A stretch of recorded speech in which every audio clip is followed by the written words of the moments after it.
It was Christmas Eve. I was stuck in the Madhouse.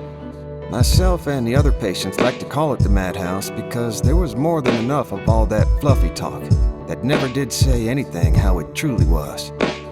You can call it a psychiatric institution, a mental health hospital, a rejuvenation facility, but if you're stuck in the Madhouse yourself, then there are only two possibilities.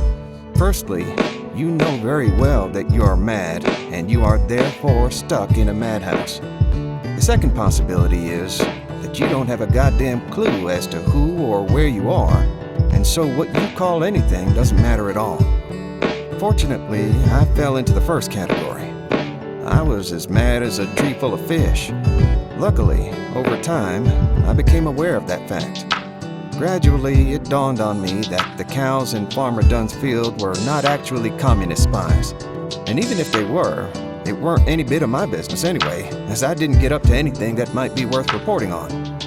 Being as paranoid and whacked out as I was, I lost about 100 pounds and could have been carried into the madhouse by a light breeze. Well, what actually happened was, 4 men dragged me in there after one day I decided to take out my cousin's samurai sword and show those communist cows what I was made of. I had my other delusions about this and that too. Things like thinking the devil lived in Michael Patterson's garage, so I torched that down one time. Nobody even knows about that. I believed also that the mailman was stealing all my acceptance letters from all these prestigious universities and whatnot that I never did apply to in the first place. And then there was the thing about the underwear and the Kentucky Derby, but I don't much like to talk about that nowadays. The point is this, that I might have been a bit confused when they first took me to the madhouse, but it didn't take all that long for me to understand where I was and why I was there.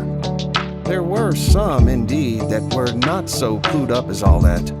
They'd been there for many, many years, and it seemed like that they'd be there for many, many more years to come.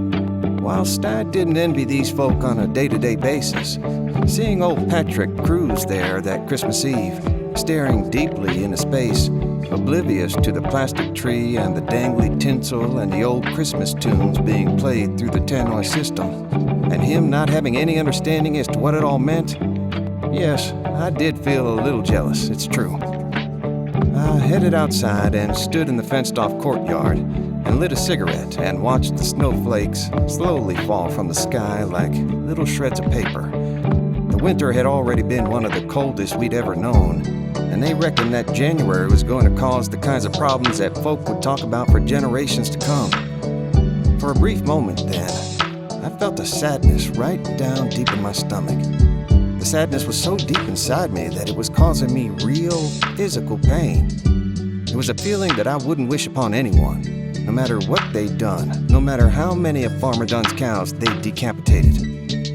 I was just about beginning to wonder if I was going to be stuck with that feeling in my gut for the rest of my life. And then something happened that took that sadness away from me.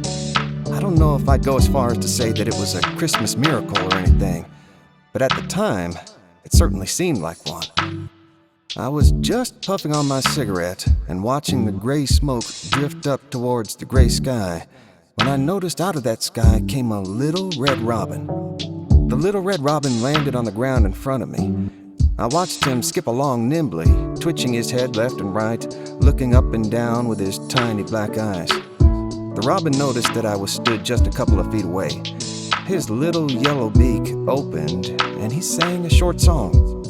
It may have been a short song, but it was the most beautiful song I've ever heard. I don't know if the bird was trying to say something to me or if he was just singing because he liked to sing. But if he was trying to speak to me, I imagine he was saying something like this.